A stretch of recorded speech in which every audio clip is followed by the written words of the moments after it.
You're now listening to the Palmetto Dugout Show, hosted by State Director Sammy Esposito, Associate Scouts Drew Stewart and Sean Smith, that discuss all things related to amateur baseball in South Carolina. Here are your hosts.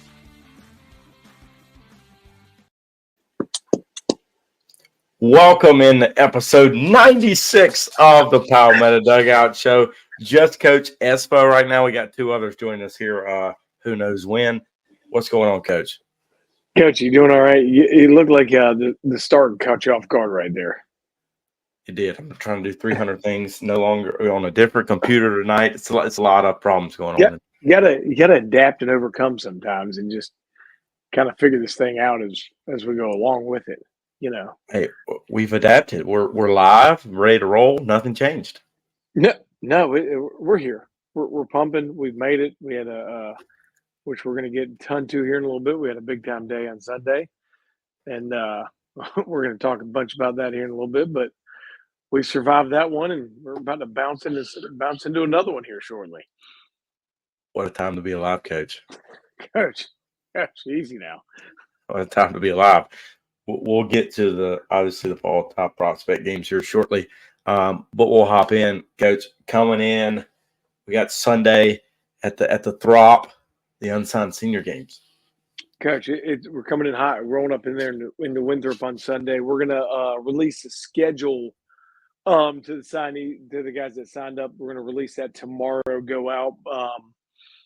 We're going to check in at 10:30, so we'll get a chance for some of us not have to wake up way too early to get up there in order to check in and get some players get an opportunity to drive in there. But we're two players short of filling out these rosters and getting them complete. So anyone out there listening, we need two middle infielders, and we'll have that thing filled out. Just two away.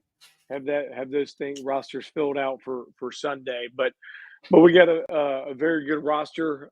Picked up a big time player added onto it today.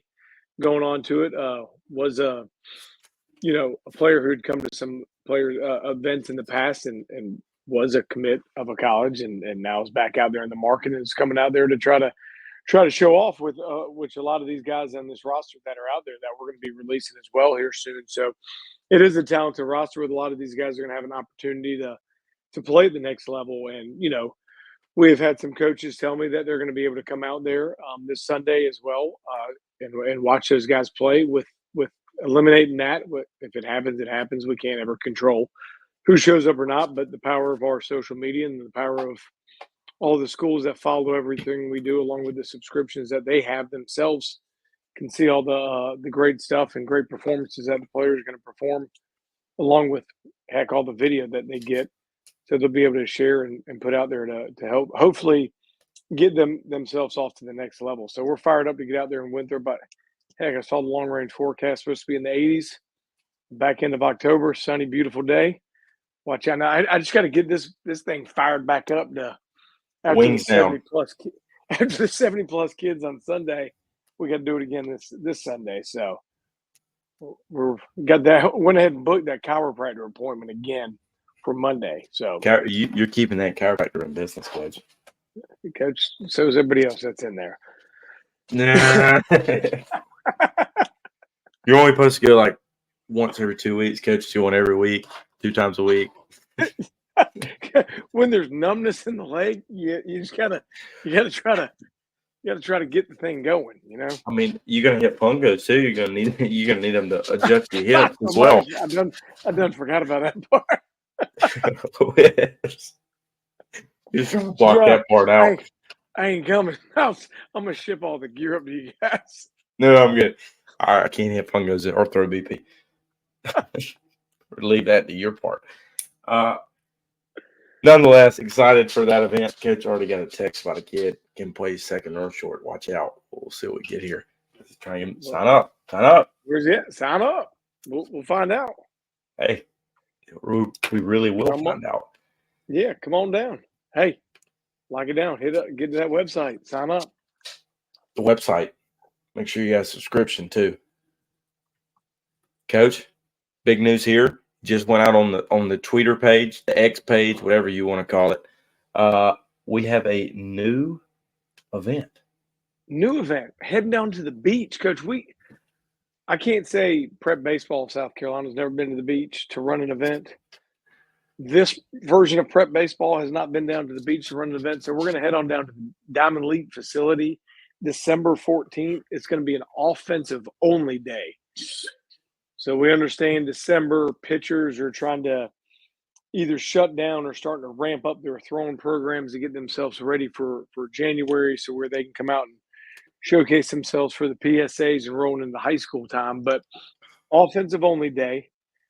We're going to be heavy on the blast, heavy on the track, man, extended rounds of BP video, heading on down there to Conway, beautiful Conway, South Carolina, down to Mike Williams and his crew's place down there at Diamond Elite facility, and just give this thing a break, head on down there and try to get some hitters up there and have a wonderful day of just trying to hit some home runs, hit some balls as hard as we can, and collect a bunch of data offensively and getting some video out there. And on top of this, we'll go ahead and throw it out there. Guys that do sign up for this event in December, because we do know it is close to the preseason all states, and coming to this event, you're going to get limited because of what it is of just being an offensive only. We're not doing defense. We're not doing a lot of athletic testing, not doing the arm strength or any of the pitchers. We're going to give these guys a discount coming to the preseason all state and try to get them if they want to come back and get all that other verified metrics. So this is going to be something brand new for us, but we are heading down to the Myrtle Beach area, Conway, coming to you guys. You guys have come to us a lot wherever we're at, so we're going to come on down there in December and let you guys hit some tanks for a whole day and have a good time just doing some offensive stuff. So it'll be neat one. So a new one for us. So we're excited to get down there and try this one out for the guys. Well, to be announced if I'll be in attendance. I'm going to go ahead and say no would be my guess. You never know. I might be bored and want to come say hey. Probably not. There's no football. You're going to go. We got the Army-Navy game. That might be an incredible game. It will. Hey, Coach, that could put somebody their first loss. Coach, it could be a mess. Yeah, because the week before would be they may play in the championship game the week before. And then what's going to happen when they're both have one loss? It's going to be incredible, and it's perfect timing for Mr. Smith to join in here. We won't bring him into that question. We'll just move on to a different subject here. Welcome, Mr. Smith. So great to have you on the show. We're waiting on your brother to join here in a few minutes. But since Austin's on, we'll hop to it. All top prospect games are now over. Coach, before I roll it over to you, I have a quick stat for you. 8 of the top 10 top velocities from the mound came from the South Carolina boys. 8 of the top 10 exit velocities came from the South Carolina boys. It feels like the SEC and the college football poll. Woo. And usually that one's, we get a lot of stuff going over there for the boys and the dogs. We got a lot of dogs in them. Dogs. There was some dogs there Sunday. The dogs showed out Saturday night and Sunday. The dogs. First of all, big shout out to Clemson for hosting a phenomenal event, right? Finishing up practice, letting us on their field, giving us access to their facility again, right? Second time in this calendar year, giving us access to their facility. So big shout out to the Tigers and Coach Package and staff for allowing us to get on that field. And let's give another big shout out to part of his crew member, Chase Hughes, for hanging out in the stands out there. Great music at the end. We like to party. We like to party. Okay. Giving them a little overtime check. Get time and a half. Dragging the field, doing all the dirty work. So big time shout out to him.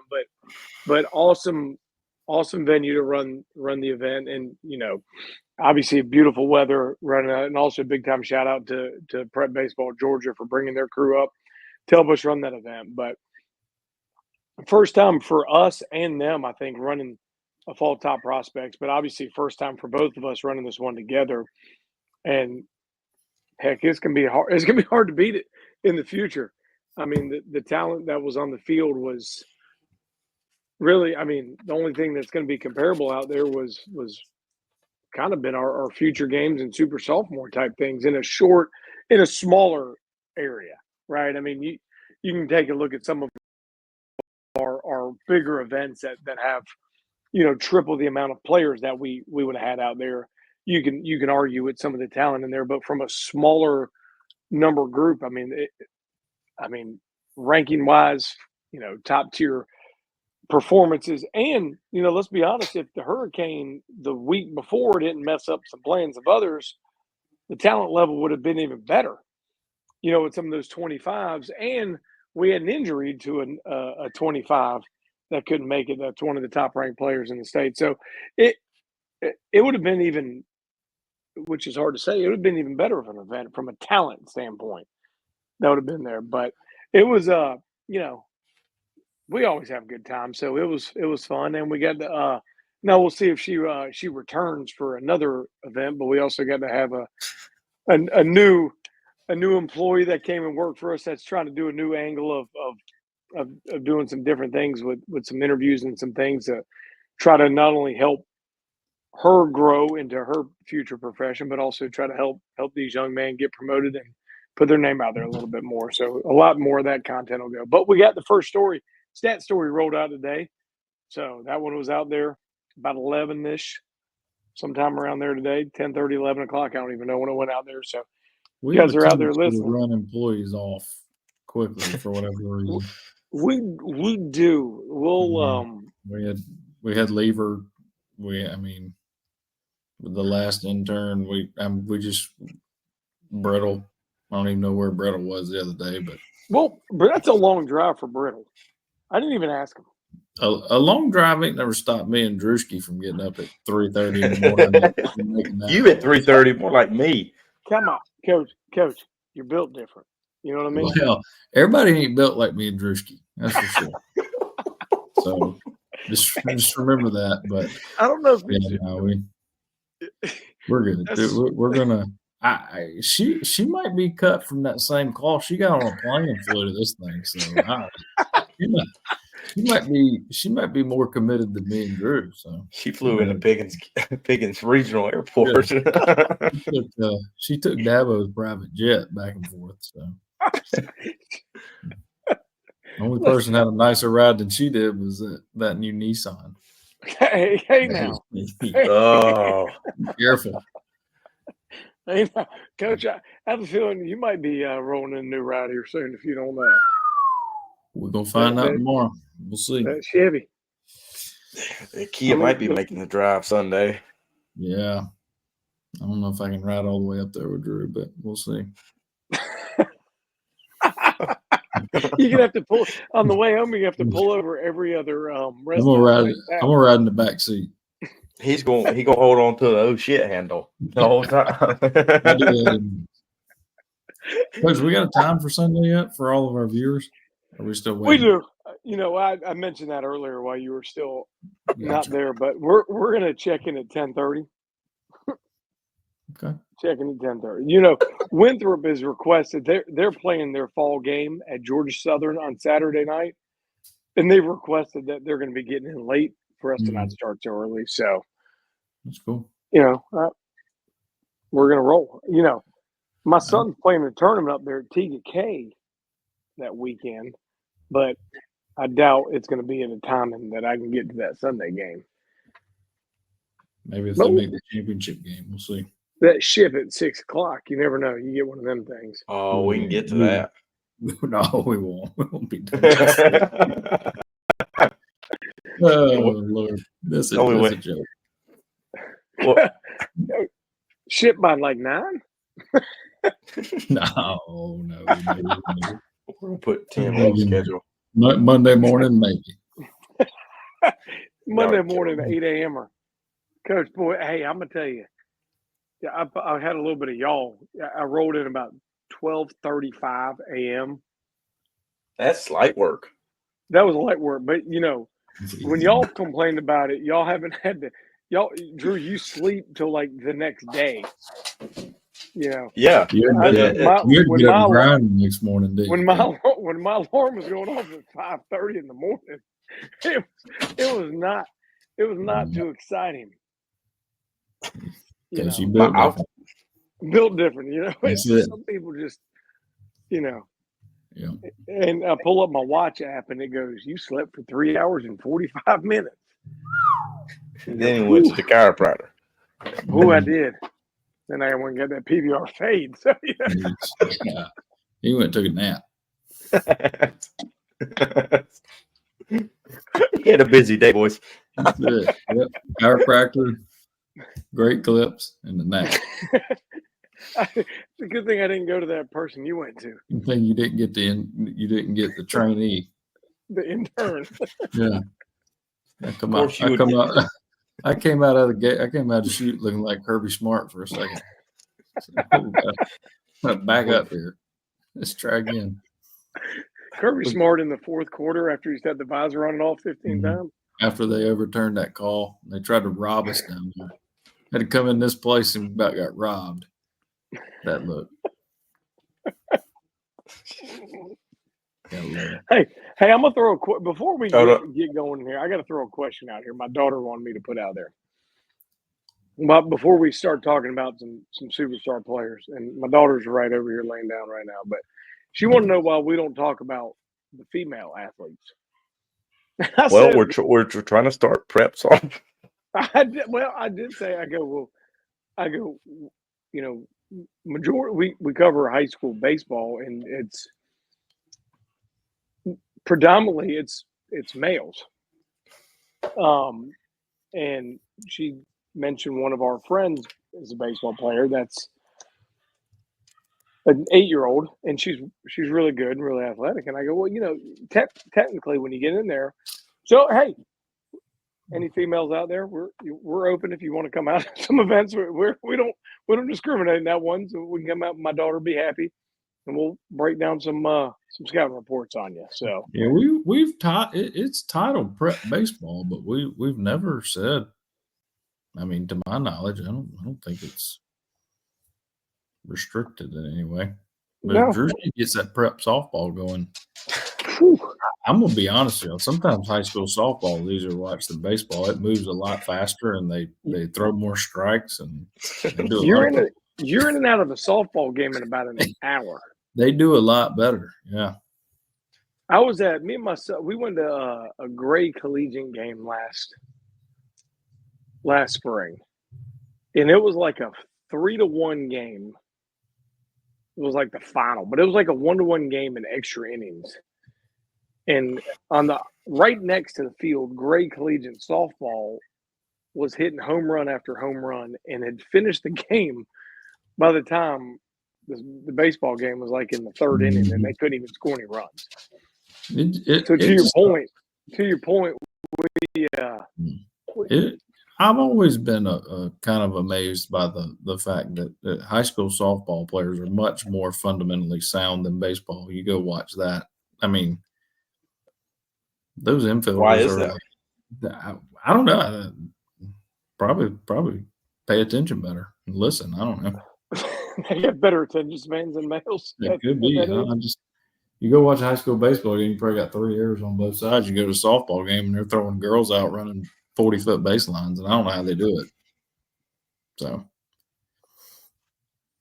yeah. Your question of the week. Maybe they're just better. Now, we're going to bring him on. Austin's brother's doing the show. Who we got? He's finally back. Shano, what's going on? Sean, what jersey How number we doing, did they y'all? give you down there? I heard you were kicking at Carolina now. What we got? Yeah, well, I heard y'all talking about me last week. I didn't know what that was about. Nobody invites me to a podcast. I just get talked about on the podcast all the time, and nobody's saying anything to me. I'm like, all right, It cool. was all good things, though. Just remember that. Got my hey dudes on. Perfect. Oh, my God. That was awesome Perfect. comment. That's it. we would never talk bad about you, Sean. No. Mhm. Or me and Sammy wouldn't. We can't speak But I for. would. But Oh, Sammy yeah. threw me under the bus. Sammy threw me under the bus for the Flodar. Like I messed up the first guy, fix it within 10 seconds. and then don't have an issue the rest of the showcase. But that doesn't get mentioned. Just that I messed up once, my first time back in a year and a half. Like that would have never happened to Blake, though. Blake would have never let that happen. Blake would have messed it up and would have kept messing it up. Sammy Esposito would have thrown 98 pitches in his bullpen. Wouldn't matter. It's okay. Just let it ride. Oh, yeah. This is get Austin on here and it just adds up. Okay, we talked about the fall top prospect games. Now we'll get to top players from the fall, top prospect games. Top players. And I'll turn this over to anybody wanting to throw out a name first. I'll let somebody else go first because I've got 3 in mind. So somebody else go first, and I'll take the second. Whoever doesn't take my person. I'm just going to mediate here. Coach, I'm gonna fire one off. I'm gonna fire one off right now. I'm gonna go. Now we've had the opportunity of seeing this young man a handful of times. He was and this ain't like a hard one to pick that he was good, but I'm gonna throw this one out because we had opportunity to see him in some scout days a couple years ago. He was a junior futures player a couple summers ago, and then he battled some injuries. Right, we saw him last spring down at the Shipyard Showdown. Was up and down, had a spring, but he's kind of hurt. He battled a bunch of injuries. Cooper DeVries came out throwing some jet fuel. Those were bullets. I mean, now, and I also talk about before we get into the pitching, BP. He's a little bit inconsistent, but the juice that he has in the bat is just real. I mean, we're talking about a sophomore in high school who, and I get it, Doug Kingsmore. At times, my son might be able to launch one out of there, but he's hitting balls halfway up into the stands out there in BP, and hitting them like a grown man sitting out there. But Cooper comes into the mound, and he's the last guy to throw. And we hadn't seen him throw in a long time, right? He was supposed to be at a couple events, but he's been battling those injuries. Really wanted to try to make it to the super sophomore event, but it was still wasn't healthy, and he came out, and boy, was he healthy. I mean, I think the first pitch he threw was 92 miles an hour. And them poor boys from Georgia, they didn't have enough dog in them, Austin, that night to get anything going that day. He was sitting there 90-93, and he's kind of got that interest stuff. You really kind of get in, if we break into any of this matrix, it's kind of a low spin, but that ball has a ton of ride on there.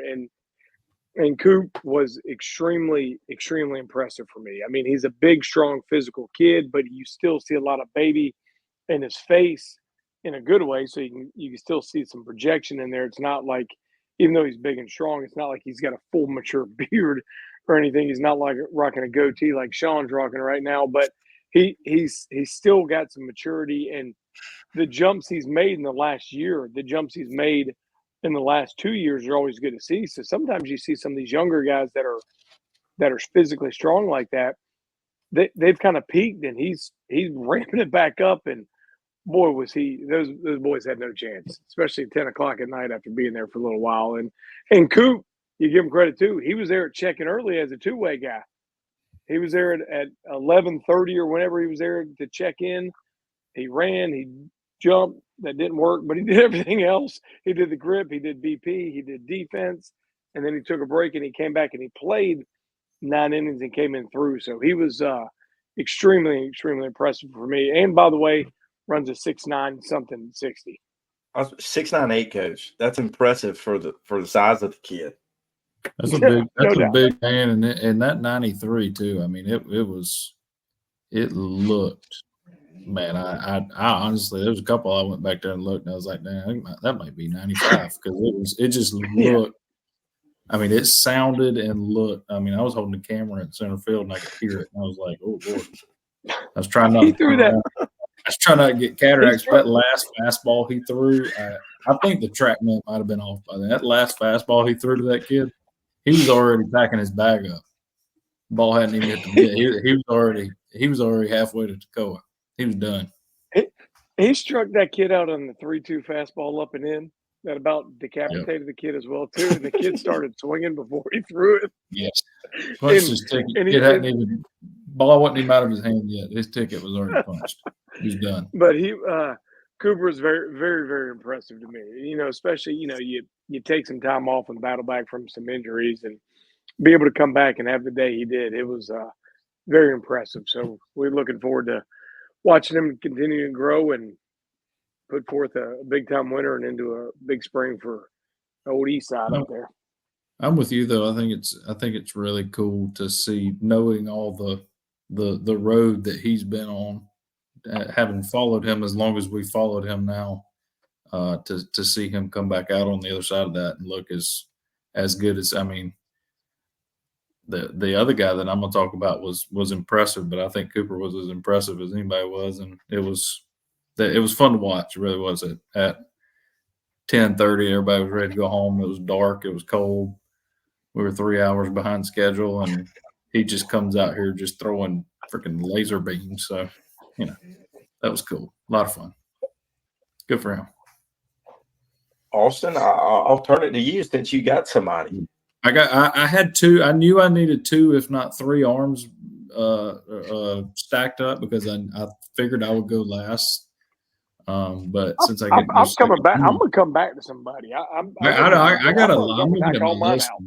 I got a lot here. So I'm gonna take the layup, I guess, from everybody who was there and saw it. Was Connor Salerno from Legion. I don't have his numbers in front of me, to be right honest with you. I'm gonna put it on the screen here. I hope Drew puts him up on the ESPN ticker. But just talk about him right now. Yep. Yeah, I don't know that he hit the 93 that Cooper did. He may have, I'm not sure, but he, just in terms of pitching for his 2 innings, he had as effortless of an outing as I think we saw. We really got to see him.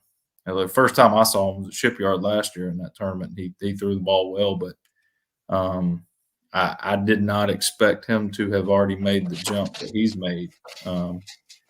He's still got 3 years of high school baseball left. So so there you go. You got our max fastball was 92, but I honestly think he was so locked in with that fastball and locating as well as he was, he probably could have only thrown that pitch and told them it was coming. They probably still couldn't hit it. And then he mixed in a good changeup and good slider as well. So I think that there's going to be a lot of interest in him. Obviously, already is, but I think there's going to be a lot of interest from probably 30 other people here before too long on his end, because he looked that good Sunday night.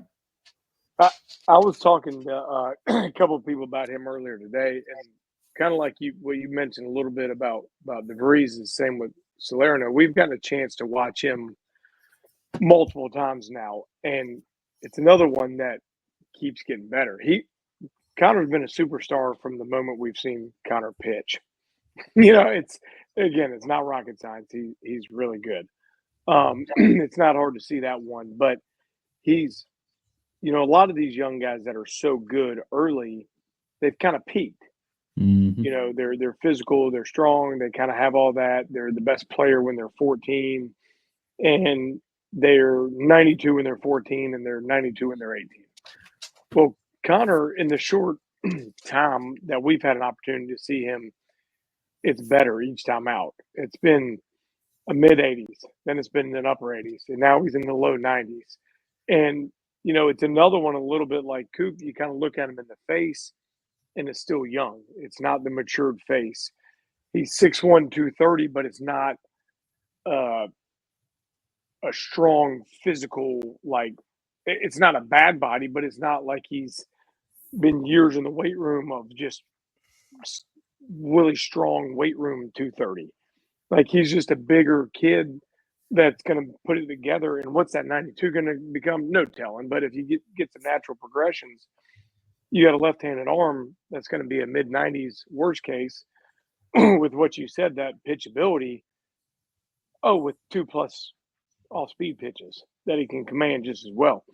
It was like he was throwing the changeups for fun just to throw changeups. And he did a couple kids favors, allowed them to put him in play. He gave up a single to a kid, and I think the single he gave up was actually I don't want to say it was a charity case, but I think he was trying to get his pitches on TrackMan, and he didn't have to do that. But right, I mean, glad he did.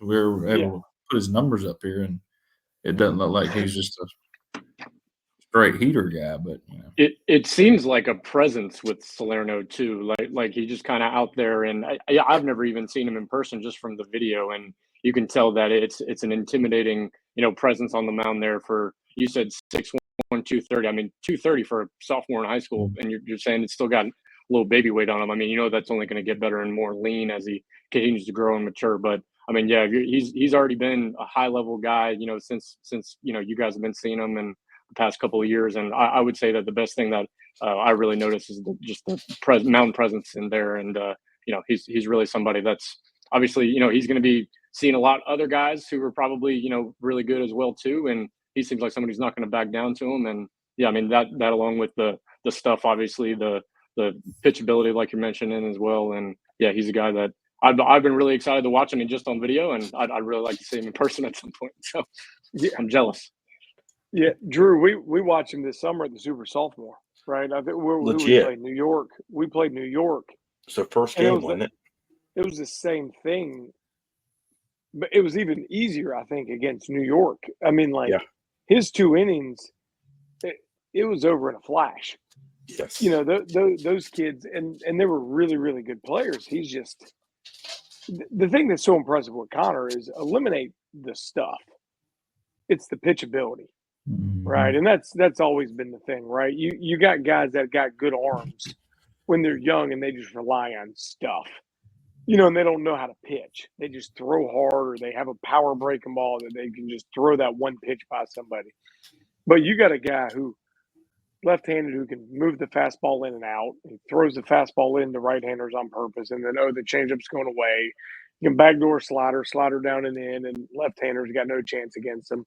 And you add that all up, and by the way, the fastball keeps ticking up, the breaking ball keeps getting better, the changeup keeps getting better, action to it, and next thing you notice, it's his. Every time he throws 2 innings of work, it's over in about 10 pitches.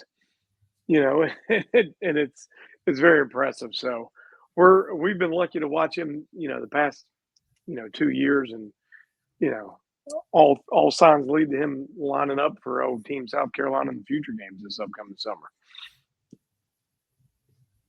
Watch out now. Bold prediction right there. Bold prediction. Wow. Over under 0.5 invite. He's going to Jupiter that weekend. He can't make it. Bold prediction. Yeah. Coach Espo, I'm gonna. But I backed out. Go ahead. I'm gonna flip it back to Espo here. He's got somebody else. Coach, I'm gonna throw this one out. I got 2. Yeah, really, I got 3. We can do this all night if you want to. 100%. I'm gonna go one more pitcher.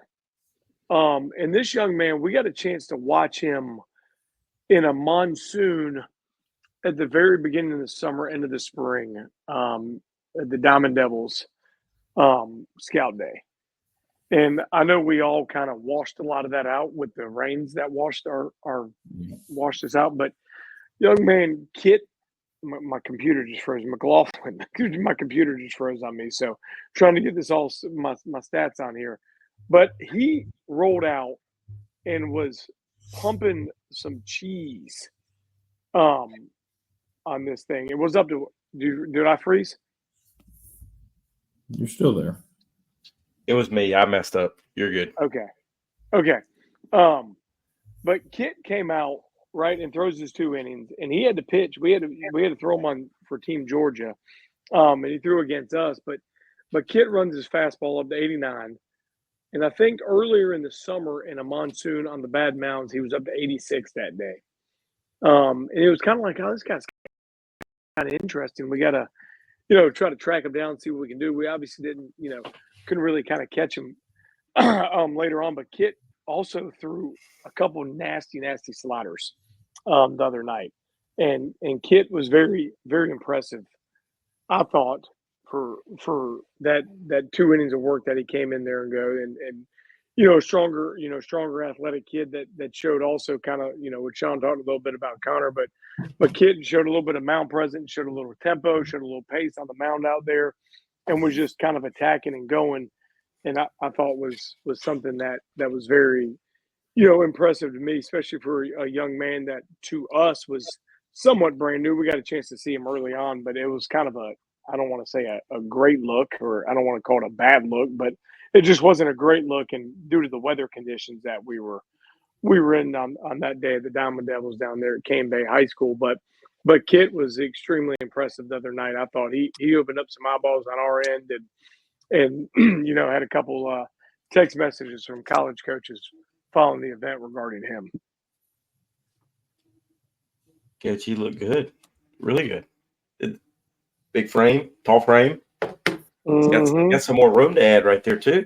Pitching for the Gilbert Indians. Boy. Gilberters. Coach, we were standing back there. I think when he got on the mound was back when we were drinking our coffee, trying to get that second wind. Yeah, we were trying to get that second wind to keep going, and he got on the mound, and we both looked at each other and was like, "Wow, okay, this is good." And you said he was at that Diamond Devil Scout Day, and I think I was with you. I think we went home so wet from that day. I think John Smoltz could have been there, and I might have. I didn't. I'll be honest with you. Me and Drew spent so much time working on that track man that day. I didn't even remember we threw bullpens. To be honest with you, but he was impressive. Did Blake fix it? He couldn't fix. Blake was another. He was another mound.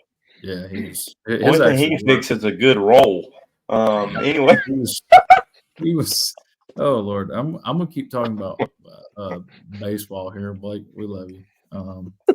So I got three. I'm gonna run all three of them out really quick. I'm not going any more arms. I feel like that's all I ever talk about. But I'm gonna go three bats. Position players. I've got Grayson Austin from Wren High School. I've got Luke Young from Clinton High School without the T. With or without the T, that's up to you. And I got JD Moore from Bowling Springs, I believe. Bowling Springs, JD Moore the third. The third. JD Moore the third. So all three of those guys, Grayson Austin, he at Wren High School, 26. I think he was just impressive to me. He swung the bat well. I think he just did a little bit of everything well. I don't know that there was anything that one particular thing I would say that jumps off the page with him, but I think it was just the fact for me that he did everything. Just did a little bit of everything well. I'm assuming we'll get a chance to see him probably in our preseason tournament. Usually I get to see Wren down there, and I believe I saw him last year when he was with Wren in the tournament down at River Bluff. But he like I said, just does a little bit of everything well on the infield, can play multiple positions. He did a good job at second base, did a good job at shortstop, swung the bat well. I was impressed with Grayson, and he's going to do a good job for Coach Thompson, probably be one of their top guys for the Hurricanes this year, and look forward to getting to see him play. And then I got Luke Young, our catcher from Clinton. Luke's 2026, and I think Luke, too, another thing with Luke is he gets bigger every time. Every time we see him, we've seen him several times over the years. Kind of some of the first times I remember seeing him really in evening game action was actually playing games down at Clinton when they had that run a couple years ago. But Luke can catch well. He throws well. I'm not sure what his pop times came out to be the other day, but he threw the ball well. To me, it looked like. As they got a 186 to a 201. Right. So they were coming by my head, and it seemed like he was getting it out pretty quick. So, and then his round of BP was probably as impressive as anybody's was. It was loud. He hit some balls up in the seats. I think he hit one that went down the tunnel and out there in the left field Cajun Cafe. I don't know what y'all call that out there. I know the right field's called the right field platform, so I guess it's the left field platform. But he swung the bat well. I think that he's got 2 years of high school baseball. I'm gonna be honest with you. I thought he was 2025. So And he stayed on that slider in the gameplay the other way.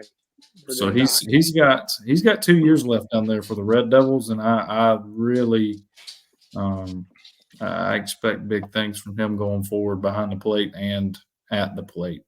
And then JD Moore the third, our other catcher, he caught the second game, and I thought I gotta make sure I get that third in there. I thought JD did a really good job in the game behind the plate. I thought he worked really hard back there. I thought he just, I mean, for it to be a showcase and it to be late and it be cold, he worked really hard behind the dish. I'm not sure exactly what his offensive stats were, but I think he had a hit, if not two, mixed in there. And again, like I said, just really impressed me as a defensive catcher.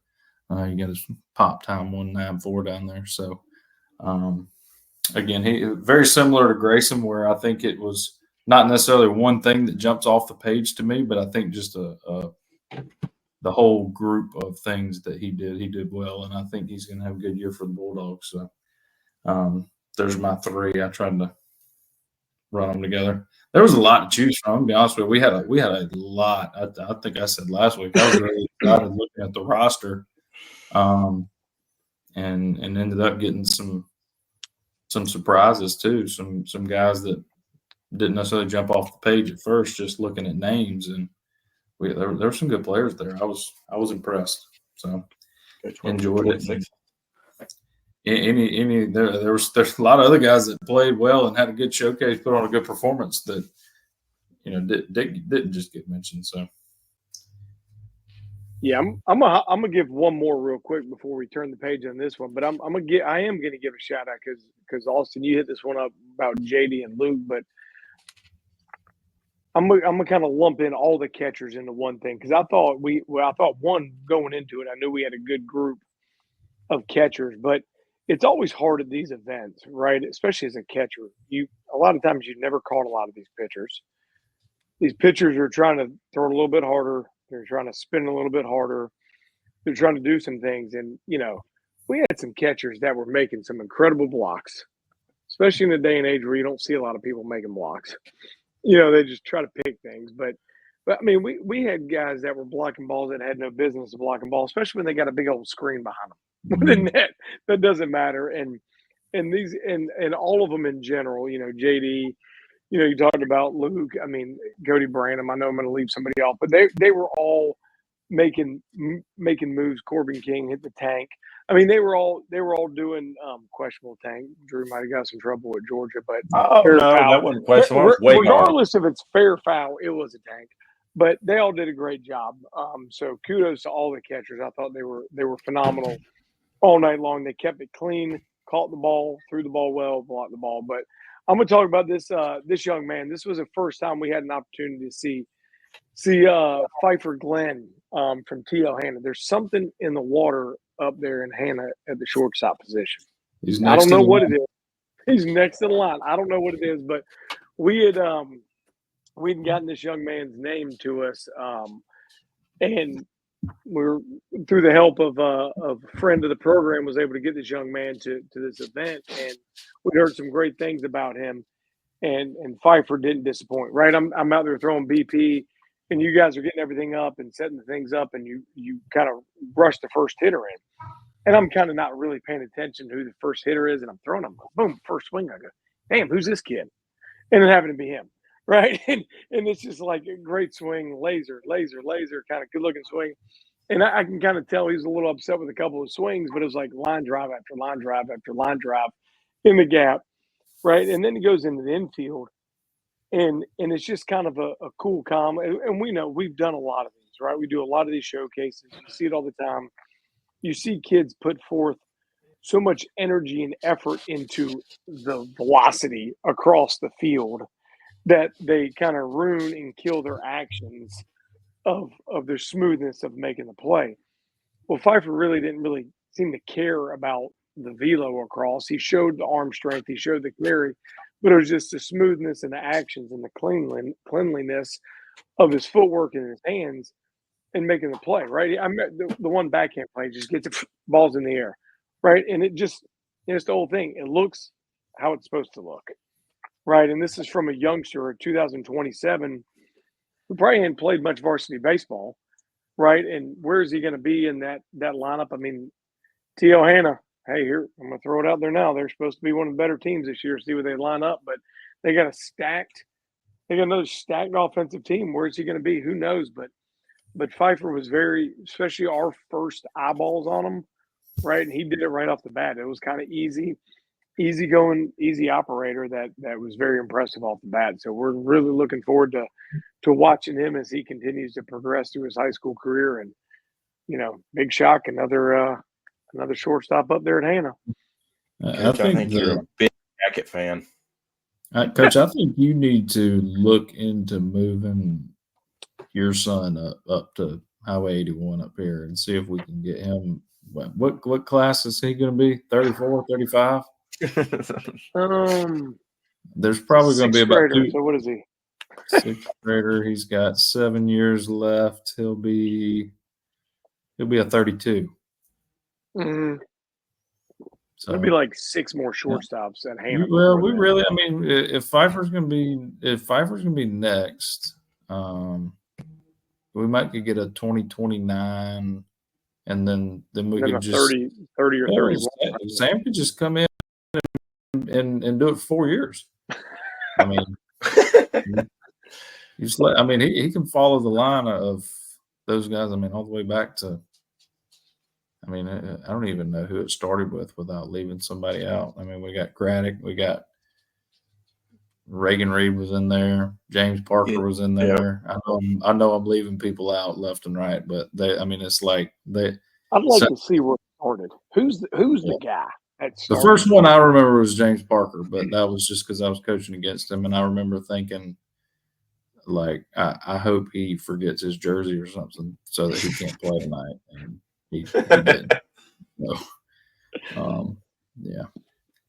But I don't remember who was before him, but I'm sure there was. You had Deal, wasn't it? Dillard. Yeah, he was. Dillard was beforehand. Who was that? Yeah, I thought you were talking about before Craddock. Yeah, Dillard. Yes. Dillard was. Yeah, we forgot Dillard too. Dillard. Those guys, I have bad memories of all those guys. Do we have any Hannah baseball historians? Yep. Who was the shortstop at T.O. Hannah before James Parker? That's what we need to know. Thank you in advance. Yeah, I'm sure we'll get a comment here very soon.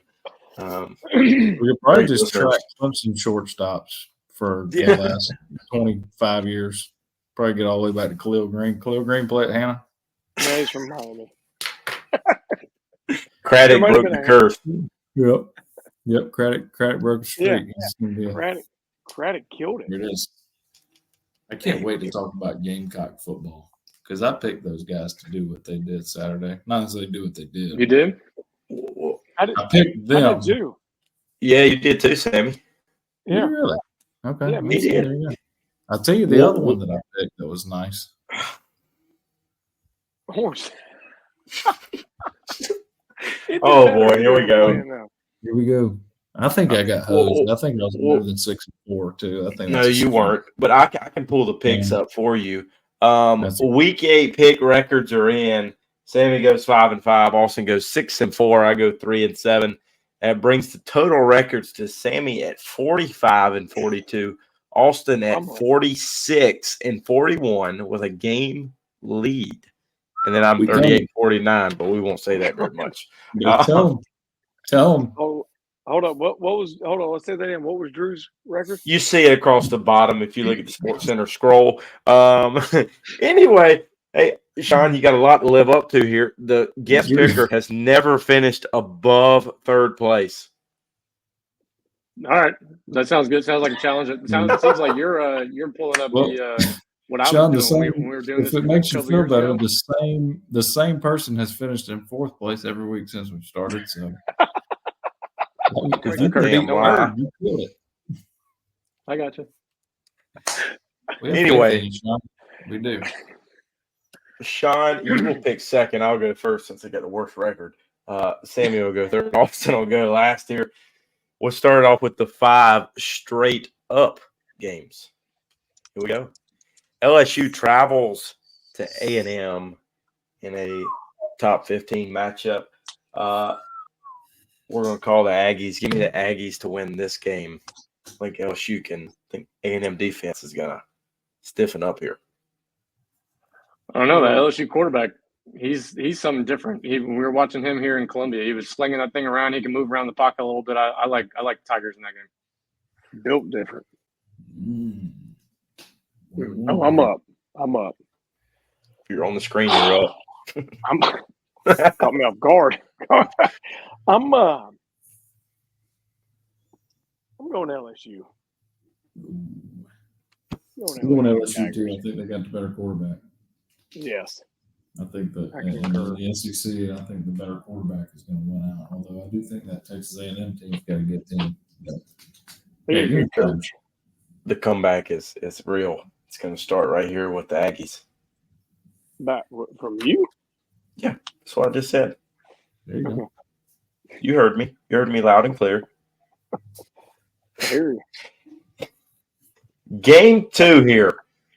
Here we go. Austin's favorite team. Yes. The fighting Coached by Romneys, Mitt. Travels to UCF. This is a tough one. But however, give me the magnificent Mormons to pull out the road victory here. Is Malzahn still at UCF? He sure is. Probably. Yeah. I'm picking BYU. I don't know why I asked. Just wanted to know. You know, I heard Mitt Romney's making a movement down to Florida to watch this game. So with that, BYU going to beat up on old Malzahn. Don't go 4 for 4, Austin. All right, we have to. There's 0% chance I can pick against the fighting Mitt Romneys. Give me BYU. I hear that's a trend on this podcast. We getting political here? No, Mitt's going to be the guest bigger. Yeah. It's not political. It's just Mitt. It's just a random whatever. We decided that's just who we're talking about now. Mitt's a magnificent Mormon. 3 M's. Yep. 3 M's. Alliteration, we teach that at school. Here we go. Game 3, West Virginia travels to Arizona. Arizona just got smacked. Give me the fighting Pat McAfee's to win this ball game. I think West Virginia went down to was it Arizona when they won the regional in baseball, not football? Was that Correct. this year? There it is. I don't know. I remember seeing video at the end because Arizona bowed out early and like it was like only West Virginia fans actually there. I was like, wow, you guys travel pretty well. So I'll stick with you, Drew. I'll go with the fighting McAfee's as well. This is a bad game. I'm glad we picked this to pick. West Virginia's lost about everybody that is supposed to be a big game. I don't think anyone's good, but it's at Arizona, so I'm going to go Arizona. Yeah, I think both of these teams are way worse than they expected to be. And I like Sean's math that he tried to put in there, but I don't think Randy Mazey's over there calling plays for the Mountaineers. Are they in the Mountaineers? Yeah, they are. Yes. Yeah. Give me Arizona. They're at home. That's a long way to travel when you're not very good. It's Big 12. Especially with Give me John Arizona. Denver coming. Yeah. Take me home. The country roads are not going to get us to Arizona, so we're going to have to find another route. To be fair, the college football slate this week sucked, as evidenced by this game. Auburn travels to Kentucky. 2 bad teams. I almost went Auburn here because Kentucky has been awful at home. But give me Big Blue. They're both, Yeah, I couldn't tell you one way or the other. It could be Big Blue. Big Blue. okay. Sorry. It Big could Blue be anybody. Nation. I mean, Auburn tried taking Missouri to the end of the game last week, so maybe they're riding a little hot. I'll go with the Tigers again. You know, they tried last week to try to buy out the coach for like $45 million real quick, try to get some fans. I still don't. Who knows? They're going to want to buy him out anyway. He can go back to Liberty, get some of that money. Check his cell phone. Yeah. Me and Romney's calling. Better check it. Yeah. Him and what's our boy's name we were talking about again? Russ Probst. Petrino. Russ Probst. Yeah. I'm gonna go Kentucky. I'm gonna go to them Wildcats. They're gonna be they're ready for basketball season, but I'm going Kentucky. Yeah, I think Kentucky's already lost 4 games? 3 games, 4 games? They're good for 8-4 every year, so I think they've met their quota. I think they're going to start playing good ball, get Mark Stoops an extension, and I'm with y'all. Hugh Freeze is going to get fired. If they can get a hold of that cell phone, they get probable cause. They want to pay that buyout. That's what they tried to do with Harsin. Get that recruiting. They got to watch out for them recruiting. That was like that for like 2 years too. So they could have 2 coaches fired in 2 years. You start hooking up with your secretary, they can fire you without paying that buyout. They're going to find calls. That's it. So that's what they do down there in Auburn. And Michigan State did it. Mel Tucker too. Yeah. Poor Mel. Just stayed at Georgia, Mel. Our last straight up game here. Cincinnati travels to Colorado. Easy. Give me the Buffs. We coming. It's easy. This should be a 4 for. Yeah, I'm buying Dion now. I'll take the Buffs at home. The spread is only 1.5, by the way. Is that right? What you're saying is if you're correct. selling stock in Colorado right now, you're buying. I'd buy all of it. We coming. We came. We there. We won. They got the Heisman Trophy winner. No. Why not? Give me Genty. Who? Ashton Genty. That's better than what I thought you were going to say. I thought you were going to say Cade. Cade Klubnik. Yeah, No, I'm not that guy. I wouldn't say Carson Beck. No, I wouldn't either. Carson's still struggling with what I said last week. He keeps throwing it to the wrong team. Hey, if Georgia played Colorado, they would definitely get our boy at Colorado the Heisman because Carson Beck would throw 4 picks to him, and he would get 4. He would get like 8 touchdowns in the game. Yeah, 4 on offense, 4 on defense. Is he playing? Did he play last week? I thought he missed. I think he only. No, he played. He played. He sat out the whole second half because they whipped up. Yeah. Austin, you going to Colorado too? Yeah, yeah. Give me the Buffs. We come. I ain't hard to find. Ain't hard to find me. Hey, time out, Austin. Do you realize Drew was rocking the primetime shades Sunday? Coach, I don't have them on me. I wish I could put them back on. I had them on. They weren't the gold, but they were. They weren't the real. Coach, I'm not surprised. Drew thinks that he's. No, let me tell you the story of those shades. So we're at a tailgate. I'm at Clemson tailgate, and some guy drinking a lot of moonshine decided he was going to come at halftime and sit at our tailgate. And he got up and walked off and left his glasses, and I took. I wouldn't have expected somebody drinking moonshine to have them shades. That's just me. Coach, they're knockoffs. No, I got that. Yeah. Well, they weren't the blenders. They weren't the blenders, they were them flenders. But that guy was in a blender. They looked like you were going snow skiing and you fell off your skis. These are the snow skis. You went slide. See, exactly. You look like I don't even know how to describe those. Oh God! Yeah, awesome. Just stop. Here we go. Now we go against the spread. Notre Dame travels to Navy. Navy 12.5-point underdogs. Give me the midshipmen to not only cover but win the ball game. Oh, it's tough.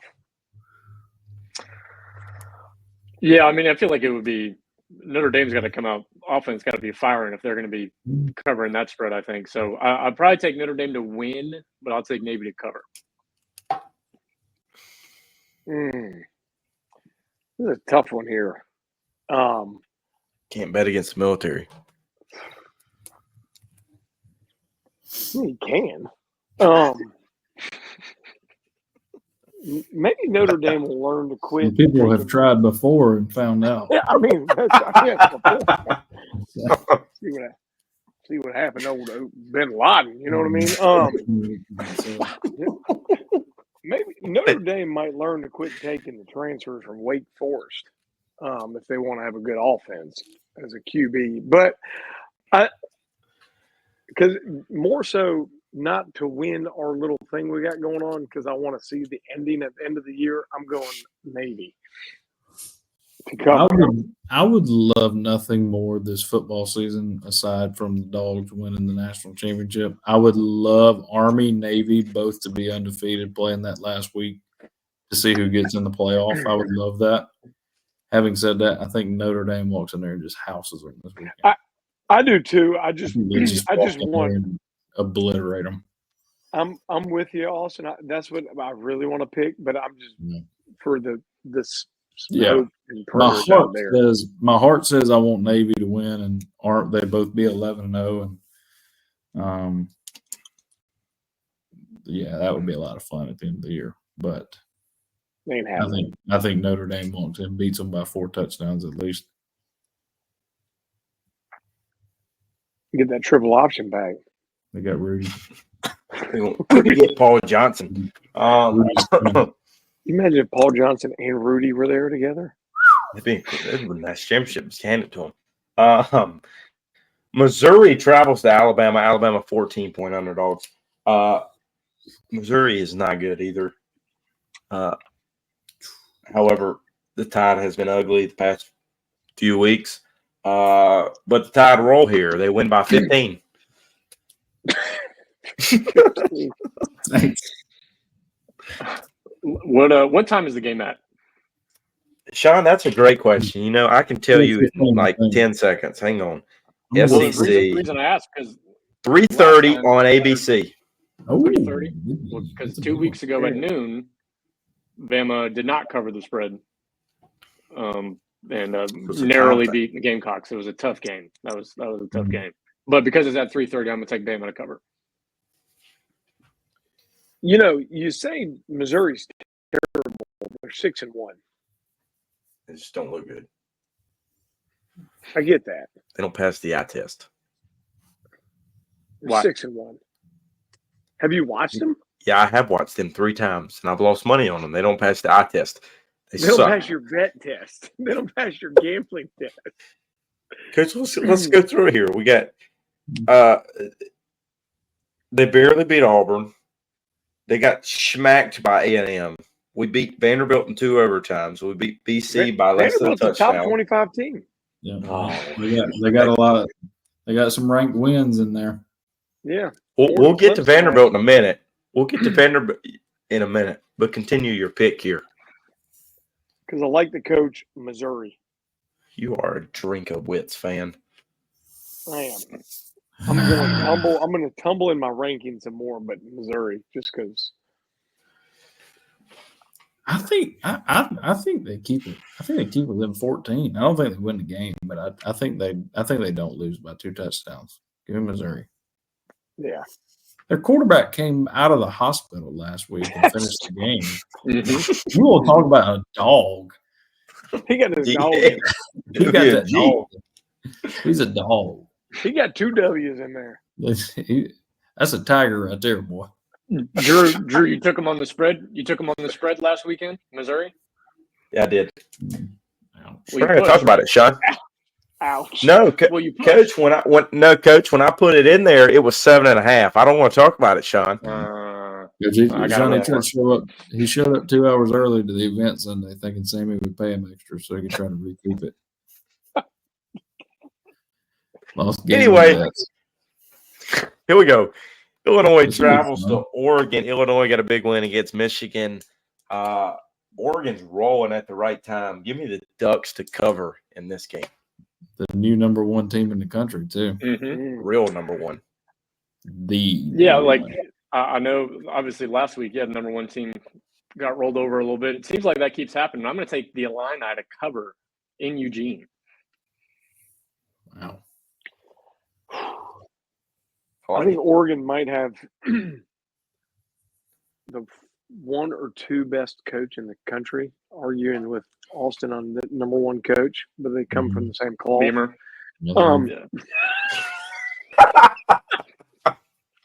I agree. Lanning's number two. He learned from the best. I agree. But I'm with you, Sean. I think the Fighting Illini, I got something going on. I think they lose, but I think they cover.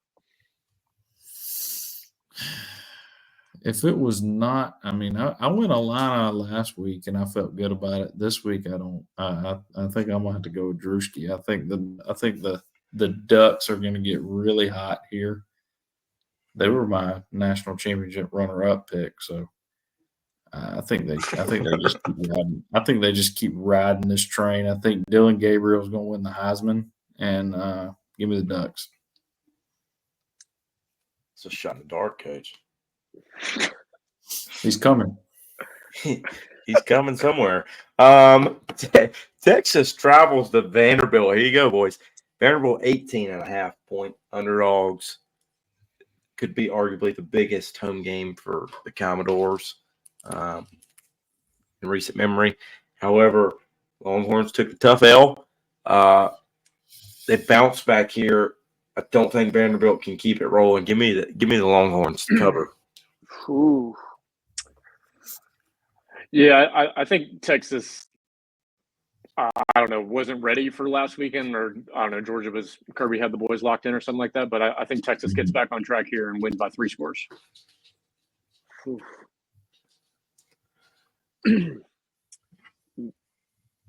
Vanderbilt outside of that first game? Who'd they play their first game? Virginia Tech. Yeah. No, or it was the second game. They had a terrible one. They lost to Georgia State. Georgia State. Yeah, that was it. That was it. Their second game. Sorry, sometimes Lost to Missouri too. Lost to the Tigers.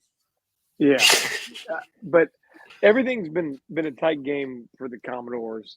Texas, I think, they just weren't ready for like the extreme talent Georgia has. Vanderbilt don't have that talent, but they got some trickeration. And it's weird to say they got some toughness at Vanderbilt. That quarterback is built different. He's got that dog in him.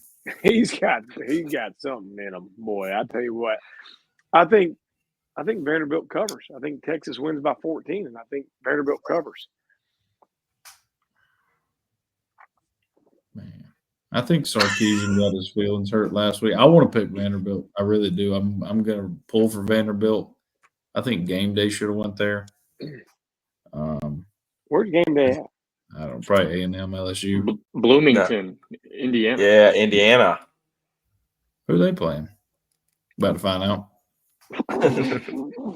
Just going off the schedule of picks that we've had so far, I think I'm going to play golf Saturday.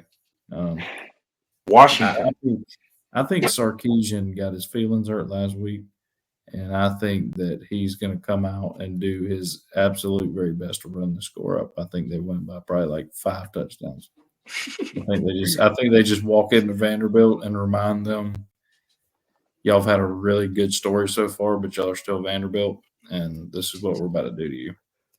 And I hope that doesn't happen, but for my pick's sake, I'm going Texas. Solid. Anchor down.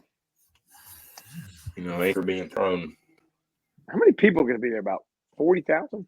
Has Texas ever played in something like that? Well, never mind. They've been in the Big 12, so yeah. Yeah. It's going to be like going to Kansas. Kansas State, Houston, everybody else in the Big 12. You're The whole conference. Our last game of the day, Florida State travels to Miami. Miami 21-point favorites here. Give me the Noles to cover. Ooh, coach. The rivalry game. There. I think the Noles cover. Yeah, the guy ate the dog poop. You saw that? Did he really? Curse has been lifted. Well, No, he somebody didn't. else. The first guy deactivated his account. I saw, and then the other guy made a promise and said, "I'll do it," and then he actually did do it. So I think the curse He is with videoed him. himself doing it. Yeah, look it up. I don't know what. Nope, I'm good. Look at that. I think Miami's Google not that it good. now. Miami's Google it. they got some explosive plays, but I don't think they can really. I don't know. I think this is a big-ish game. I mean, obviously, it's just kind of a traditional rivalry that you'll see, and I think Florida State covers and might win. I might take them to win if it was straight up. You know, if Florida State would hire that guy who had the Waffle House menu in the stands, There the you white go, collar it's seven.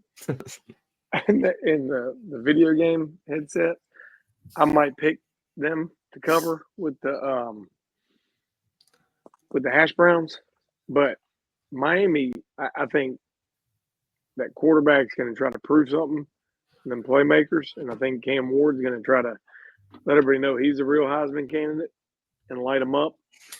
And I think Miami embarrasses the Seminoles in front of the 25,000 people down there in Miami and let them know the U's back.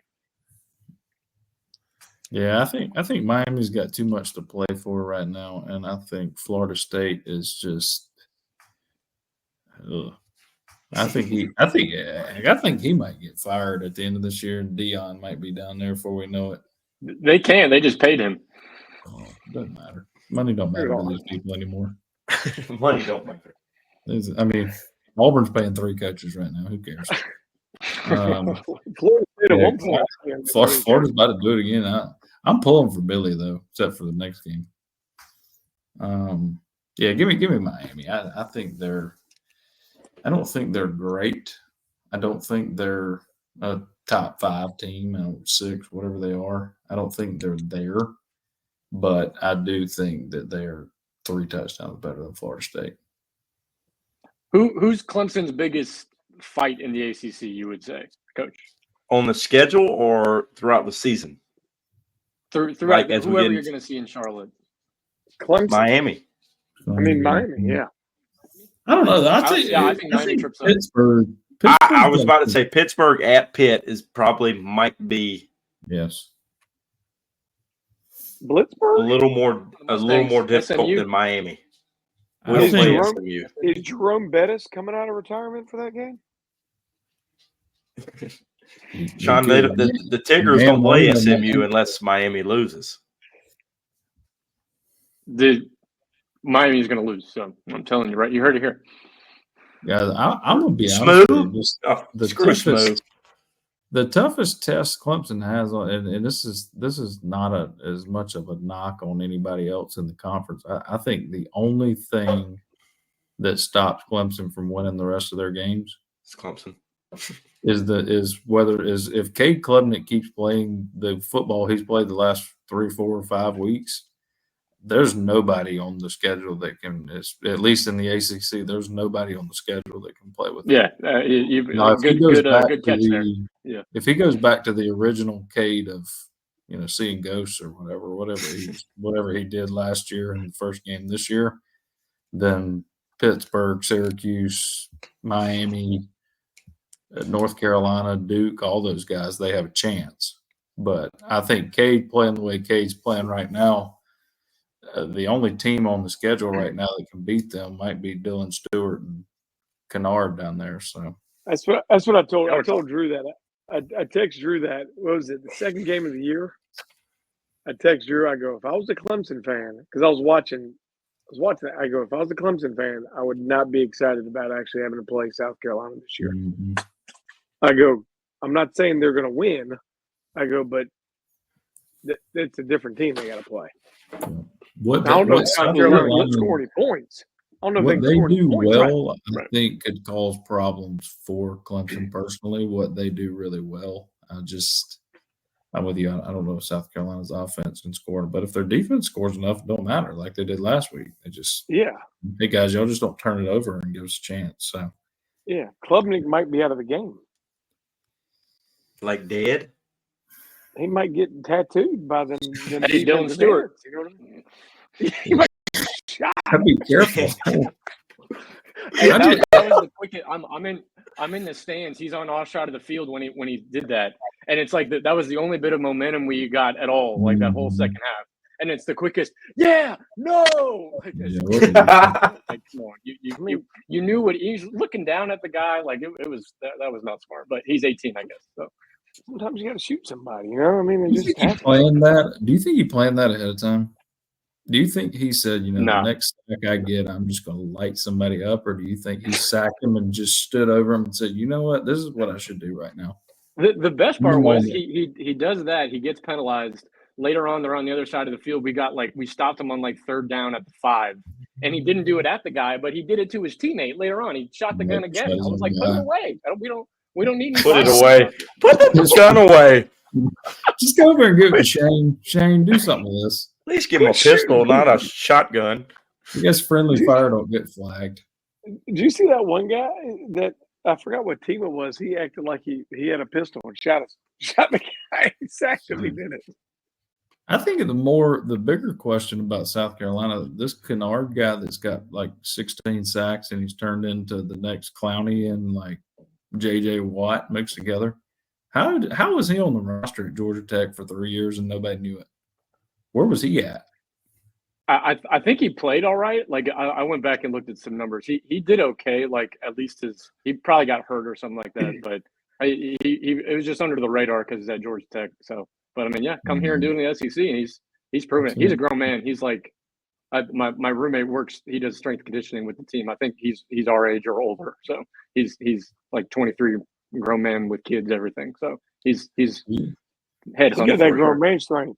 He just said our age, like we're all his age. I meant our age. That's okay. My bad. Sorry, Coach. Thanks for making me feel young. I appreciate that. 30's hitting different. Austin about to go hit up that chiropractor too. Yeah, that's my bedtime. Damn right. What was our topic of conversation the other day? Y'all couldn't believe that I said. Do you think what could we get? Sean, do you know what a stand-up weenie is? I can't say no. This one. Just wondering that I haven't signed out. I'm sure somebody out there has called them stand-up weenies before. Sean, don't feel bad. 90% of us, 99% of us did not know what a stand-up weenie.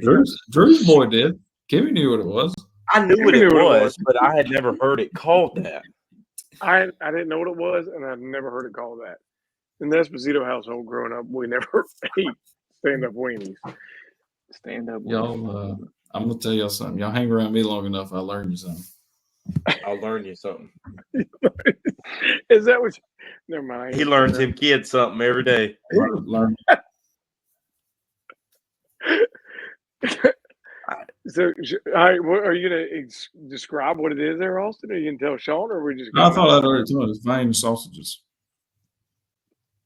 He don't know what they are. Just that. He's never had that. You know, little wings in it. I might be getting out of the pantry real quick. Show it live on TV. Jesus Christ. Whoever comes in last place on the picks has to eat a whole can live on the podcast. Drew, you're right. Drew, what flavor you want? But you got to turn them upside down. You can't even stand up. But you got to drink. It just like you got to drink the jelly straw. There's also like best. There's best Irish Austin. Ooh. You didn't even spell it right. You didn't even spell it right. I did. Jesus Christ. Beans. Can you turn this on? Can we stop this? These people I hope nobody's watching. These people are all going to think we don't have a high school diploma. It's PB after dark. Oh, Lord. Nobody Google stand-up weenies. Sean. Yeah, you probably better watch out. Austin, don't do that on your school account. No. Don't Google that, and don't Google the guy eating dog food. Yeah, there we go. We're gonna get flagged on YouTube for this. We're gonna tell us we're gonna be we're gonna be PG-13 here in a minute. We're going to have to put, is it good for kids? I'm going to say no. Yeah, no, kids, please, no, do not. Oh, God. All right. Do we have anything else to talk about, boys? No, we'll continue. We'll continue this conversation Sunday. Get your subscriptions. Get your subscriptions. Yeah, That's good. yeah. Oh, we'll wrap the sucker up. That's going to do us for episode 96. So from all of us here at Prep Baseball South Carolina, we hope you have a great week.